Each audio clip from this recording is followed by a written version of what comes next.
सर्वस्वरूपे सर्वेश सर्वशक्ति समन्विते भविस्त्राहीनो दुर्गा देवी नमस्तुते। सोनक ने पूछा, परम आदरणीय सूत जी, चांडाल के घर जाकर राजा हरिश्चंद्र ने क्या किया? आप मेरे इस प्रश्न का शीघ्र उत्तर देने की कृपा कीजिए। सूत जी कहते हैं, दुर्जरो विश्वामित्र के चले जाने पर चांडाल का मन प्रसन्नता से खिल उठा। उसने विश्वामित्र को निश्चित रकम दे दी और राजा को बांध लिया।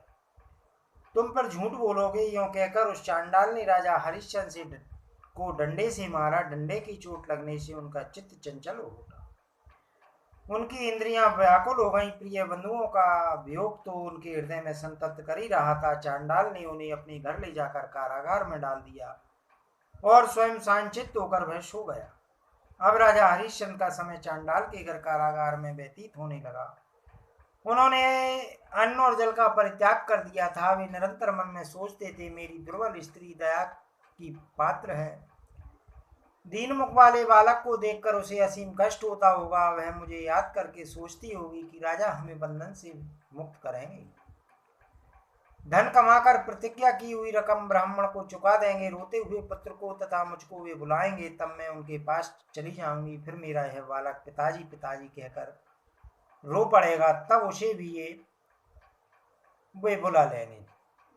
मृग शावक के नेत्रों के समान सुंदर आंखों वाली मेरी उस प्रिया को पता नहीं है कि मैं चांडाल हो गया हूँ। राज मेरे हाथ से निकल गया, इष्ट मित्र सब अलग हो गए।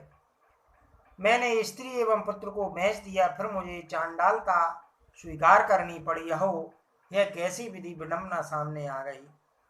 इस प्रकार महाराज हरिश्चंद्र चांडाल के घर रहते हुए निरंतर स्त्री और पुत्र का स्मरण करते रहे। देव के विधान से परम दुखी नरेश के यूं 4 दिन बीत गए।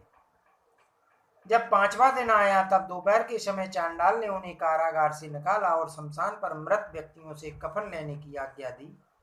उस क्रोधी चांडाल ने अत्यंत कठोर वचनों का प्रयोग करके बारंबार डांटते हुए हरिश्चंद्र से कहा, देखो, काशी के दक्षिण भाग में एक विशाल शमशान घाट है। तुम न्यायपूर्वक वहां की रखवाली करो, तुम्हें कभी भी वहां से हटना नहीं है।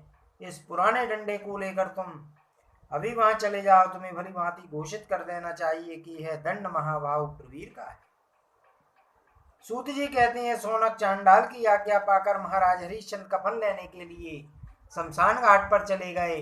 वह शमशान घाट काशीपुरी के दक्षिण भाग में था। वहां मुर्दे जलाए जाते थे। अत्यंत दुर्गंधित धुआं निकलता रहता था। सर्वत्र भयंकर चीत्कार होता था। सैकड़ों सियार अड्डा बनाए हुए थे। गीदड़ों से सारा स्थान भरा था। सर्वत्र मुर्दे ही मुर्दे दिखाई पड़ते थे। चारों ओर हड्डियां बिखरी पड़ी थी। दुर्गंध का पार नहीं था। आग दे जले मुर्दों के मुख दांतों से बड़े विभत्स लग रहे थे। मृतकों के बंधु बांधव चिल्लाते थे। उनसे वहां भीषण कोलाहल मचा रहता था। पुत्र मित्र बंधु भाई वत्स एवं प्रिया को संबोधित करके मनुष्य कहते, हाँ, आज तुम हमें छोड़कर जा रहे हो। कुछ लोग दादा नाना पिता पोता और बंधु बांधवों को लक्ष्य करके कहते, हाँ, कहाँ चले गए, आने को कृपा करो।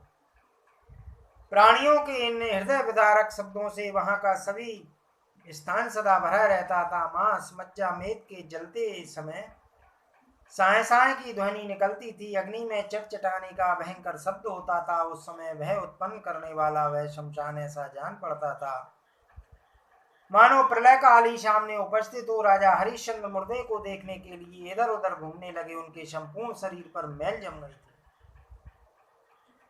यत्र तत्र दौड़ते हुए वे भी छड़ी के समान ही प्रतीत होते थे। इस सबसे वह मूल मिला, पुनः उससे मूल मिलेगा। है मेरा है, यह राजा का और वह चांडाल का। इस प्रकार की दुस्तर व्यवस्था में राजा व्यस्त रहने लगे।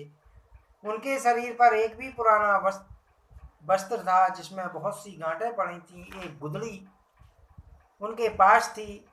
हाथ पैर मुख और उधर चिता की राख एवं धूल से दूषित थे। हाथ की अंगुलियां तरह तरह के मांस रुधिर और मज्जा से सनी थी। अनेक प्रकार के मुर्दों के ही प्रबंध में व्यस्त रहने के कारण उनकी भूख शांत हो गई थी। न वे दिन में सोते थे न रात में ही। इस प्रकार महाराज हरिश्चंद्र के 12 महीने 100 वर्ष के समान भी थे।